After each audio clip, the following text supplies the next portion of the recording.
কষ্ট করবো এখনো? আমরা কেন একটা বছর, আমি এখন 1 বছর পরে আমি অন্তত আমি গ্রামে শাকসবজি খেয়ে আমি ভালো ছিলাম। আজ কাজ করে আমি ঢাকা শহরে আমি পারি না।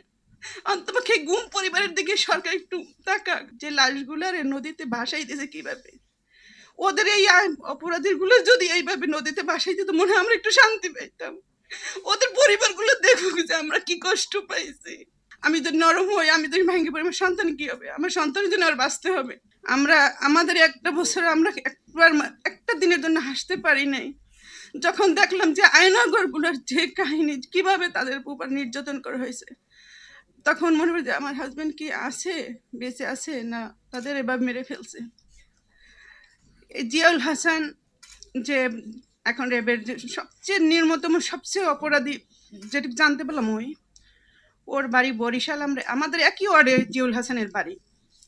আমার হাজবেন্ড যখন গুম হয়, আমার হাজবেন্ড সে ছাত্রদল করতো, ওর ছাত্রদল সভাপতি ছিল, মহানগর যুগ্ম আহ্বায়ক ছিল। তা যখন আমার হাজবেন্ড গুম হবে, তখন 15 দিন আগে বরিশালের বিএনপির যে এমপি ছিল মুজিবুর রহমান সরোয়ার, তাকে ফোন করা হয় যে আমার হাজবেন্ডের নাম নিয়ে, ও তো চট্টগ্রামে আছে, আমরা নিউজ পাইছি। ওরে রাজনৈতিকভাবে অনেক মামলা, মানে এই সরকার আসার পরে মানে বাসার থেকে মানে ওরে তুলে নিয়ে যাইতো, যে ওইখানে গাড়ি ভাঙচুর করছে, ওইখানে এটা করছে, মামলা দিত। তারপরে একটা মার্ডার হয়েছে, ওইটার মামলা দেওয়া হয়েছে।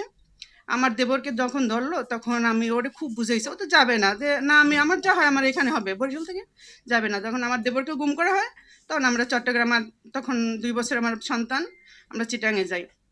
যখন ওর গুম করার আগে যখন জিয়াউল হাসান এইটা এই ছড়ার ভাইকে বলছে, আমার ছড়ার ভাই আমার শাশুড়িকে বলছে যে এরকম নাকি ও চিটাং আছে, আমাকে জিয়াউল হাসান ফোন দিয়ে বলছে। আমার শাশুড়ি করে না, কোনো গুরুত্ব দেয় না। তারপর হাজবেন্ডকে গুম করা হয়। তাই জিয়াউল হাসান যে ছড়ার ভাইকে ফোন দিয়ে বলছে যে ও আছে, তাহলে এই আমি তো এটা নিশ্চিত যে আমার হাজবেন্ড গুমের সাথে জিয়াউল হাসান জড়িত। আর আমার এইটাই যে সরকারের কাছে এটাই যে জিয়াউল হাসানই আমার নিশ্চিত, কারণ তার ভাই, তার ছোট ভাই ওই আমাদের একই ওয়ার্ডের কমিশনার, সে আমার শাশুড়িকে বলছে যে কালুকে মারা হয় নাই, ওকে ইন্ডিয়াতে নিয়ে যাওয়া হয়েছে। আর আমার দেবরের কথা বলছে, ওরে মেরে ফেলছে। তা আমার দেবরকে মেরে কেন? ও তো মানে ছোট ছিল, ও তখন 17-18 বয়স, ও রাজনীতির সাথে জড়িত ছিল না। ও যদি কোনো অপরাধের সাথে জড়িত থাকে, তার আইনের আওতায় নিবে। তার যদি আমার স্বামীও যদি অপরাধী হয়, তাকে তার ধরছে, ঠিক আছে, পছন্দ করে আইনের হাতে দিবে। কিন্তু তাদের গুম করছে আজকে 13টা বছর। আজকে আমি সেই সন্তান নিয়ে আমি দিনের পর দিন রাস্তায় রাস্তায়, আমি এই অধিকারের সাথে আমি আজকে 5টা বছর, তার আগে আমি আমার 2 বছর ছিলাম আমি বরিশালে। যখন আমি মনে করি আমার নিজের সেফটি না, আমার সন্তানের জন্য সেফটি না, আমি তো আমার বাবার বাড়ি চলে যাই। আমি এই অধিকারের সাহায্যে আমি মানে নিজে একটু দাঁড়াইতে পারছি, মানে শক্তভাবে। কারণ আমি রাস্তায় বের হওয়ার আমার সাহস ছিল না, কথা বলার সাহস ছিল না। এখন আমি এই মানে 5 তারিখের পরে আমি অনেক কষ্ট হইতো, যে এই 3 মাস হয়েছে আমি ঢাকা শহরে আসছি, যে আমি এই সন্তান নিয়ে একটা ছোটো মোটো কাজ করে চলি। যে এখন একটাই যে সরকার যে গুমের নিয়ে যে আইন করবে, কিন্তু আমাদের পরিবারগুলোর জন্য কি করবে? আমরা কেন এত কষ্ট করবো এখনো? আমরা কেন একটা বছর, আমি এখন 1 বছর পরে আমি অন্তত আমি গ্রামে শাকসবজি খেয়ে আমি ভালো ছিলাম। আজ কাজ করে আমি ঢাকা শহরে আমি পারি না। অন্তপক্ষে গুম পরিবারের দিকে সরকার একটু তাকাক, যে আমাদের এই কষ্টগুলো অন্তপক্ষে এবং মানসিক শান্তি দিতে পারবে না কেউ আল্লাহ ছাড়া, আমরা পাবো না।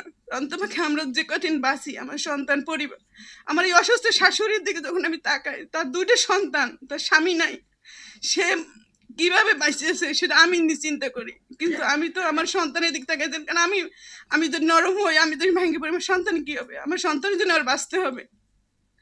তাই সরকারের যে আমাদের অন্তপক্ষে গুম পরিবারের দিকে অন্তত যে কয়টা দিন আছে, অন্তপক্ষে পরিবারের দিকের জন্য কিছু করে যাক।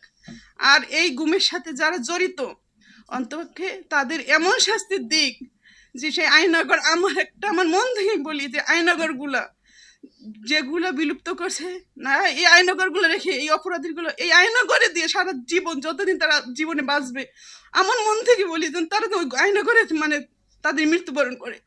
আবার যখন মনে করি যে যে লাশগুলার নদীতে ভাসাইতেছে কিভাবে, ওদের এই অপরাধীগুলো যদি এইভাবে নদীতে ভাসাই দিত, মনে হয় আমরা একটু শান্তি পাইতাম।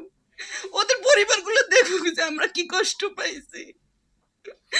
ওদের এইভাবে নদীতে নদীতে ডুবাই দেব, ওদের মৃত্যু নদী যেন এইভাবে মৃত্যু দিক, অন্তত পরবর্তী জন্মে যেন এরকম গুম না করে, আর আমাদের মতো পরিবারগুলো যেন আর কষ্ট না পায়।